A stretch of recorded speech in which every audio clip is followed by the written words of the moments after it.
Good evening. It's 6 o'clock on Tuesday, April 26th. Welcome and thank you for joining us tonight for the English edition of Aura News, where we bring you today's top stories translated into English every weeknight.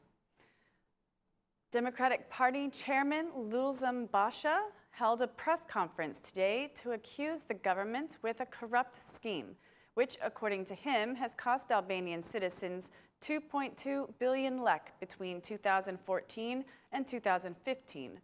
2.2 billion lek have been stolen in the last 2 years during 2014 and 15. Most of the money has been stolen at customs and tax directories. They increased taxes, they increased the excise on oil, alcohol, and cigarettes. Then they collected 400 million less in revenue last year than was forecast. Also, the Ches affair cost the Albanian economy 500 million euro, said the DP chairman. He continued his accusations by stating that public investments, including state officials journeying abroad, are related to governmental corruption. The DP chairman emphasized these abuses, along with the price of energy, which has affected over 85% of Albanians. The Democratic chairman declared that the opposition has prepared a program he believes can take the country out of the economic crisis. Mr. Basha promised a 9% flat rate tax and easy politics, which will help businesses and agricultural development. Prime Minister Rama responded to the DP chairman's statements, considering them to be slanderous. Rama accused the DP chairman of following the example of the former prime minister. The abuse cases the DP chairman made public will be sent to the prosecutor's office, and he promised that he will make other announcements in the coming days. The British newspaper The Times published an editorial of the Prime Minister Rama, where Britain's Secretary of State for Justice, Mr. Gove, declared that Britain should leave the European Union and follow the example of Albania. Rama responded to the editorial, claiming he finds Gove's comments to be weird. He also considers it absurd to drag Albania into the battle for Brexit. Rama made a statement for The Times saying, "While I am a proud Albanian and a proud Balkan, I would not make a claim that we have either the political or economic muscle to see ourselves as a rival to the EU, which has helped deliver peace and prosperity in many countries for a long time now. We cannot rival the EU market with a unique market. Not only now, but during all periods of humanity, they are one of the most impressive trade organizations in the world. The EU has ideals and values that we aspire to have. Because these aspirations, the Balkans are shifting away from wars and bloody conflicts by entering a new era of peace and cooperation." Prime Minister Rama rejected Gove's statement that Britain could easily sign an EU deal if it left the Union. It took 6 years for Albania to reach the current stage of trade relations with the EU. If Gove claims that this issue will be resolved within 2 years, I believe this is not a forecast that is realistic. However, Rama did say, "I want to thank Mr. Gove for the good dose of publicity right before the summer tourist season. It would attract more British tourists in our historic towns and beautiful beaches. We invite investors to explore the huge opportunities that our country offers for investments," Rama said. The chairman of the New Democratic Spirit Party expressed his disappointment over the justice system, which closed the case concerning 4 people who were killed during an opposition protest on January 21, 2011, held in front of the Prime Minister's office. Mr. Topi said that the justice system punishes people who commit minor crimes and does not punish those who commit serious crimes.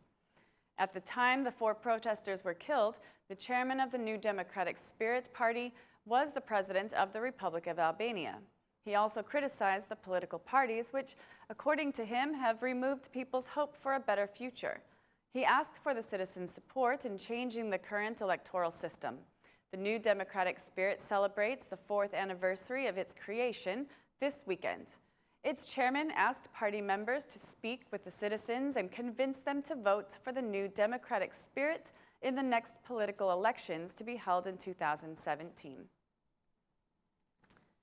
The Parliamentary Inquiry Commission on Privatization of the Operator of Energy Distribution Systems has been set up at the request of the majority and started work today. However, Democrat members were not present at the commission in respect of their decision to boycott any parliamentary activity for 10 days. The commission will be chaired by the Socialist MP Bala. The focus of the commission's work will be on the damages caused by the procedures for how the distribution system was privatized. The chairman of the commission declared that the former Prime Minister, Salih Berisha, and former ministers of his government will be called on to testify. The request of the majority to investigate the privatization of the energy distribution system by the Czech company is based on the auditing report of the Ministry of Energy. The auditing report emphasized that the privatization of the company caused a financial damage of €414 million. Meanwhile, another inquiry commission on the Czech issue will be set up when the opposition ends its 10 days boycott. The opposition's inquiry commission will investigate the contract between the government and the Czech company ČEZ. Jan Rudolph, the European Union delegation representative of Albania, commented today on our justice reform. He asked the political parties to adopt the judicial reforms before the summer holidays. The judicial reform is fundamental for Albania's progress, and it must be adopted in the coming weeks as everything is ready. The implementation of the reform would bring development for Albania, especially regarding the business climate and investments. The EU agenda is busy next year, and this is the moment for Albania. If you adopt the reform, the European Commission gives a recommendation for the accession of negotiations, Rudolph said. The statement was made from Shkodra during the presentation of a project for Roma and Egyptian communities, which is being funded by the European Union. The mayor of Tirana inaugurated the construction of a section of the small ring road in the capital. The road, which is near the National Historic Museum, has 5 lanes. The road will have 3 lanes dedicated to vehicles, a lane dedicated to bicycles, and for the first time, there will be a dedicated lane to the blind. The mayor considered the investment to be for everyone and encouraged the citizens to use their bicycles more, especially for short distances. I think this is a public investment which respects space for everyone, for those who use the public transport, those who use a bicycle, and the disabled and the blind. From now on, these spaces will be respected in every investment. Drivers should also respect the bicyclists and pedestrians, said the mayor, adding that the work for the Skanderberg Square project will start in June after all the small ring road segments are scheduled to be finished. That's all for our English edition this evening. Please join us again Monday through Saturday at 6 p.m. for your local news in English. My name is Mari, and on behalf of Aura News, thank you and good night.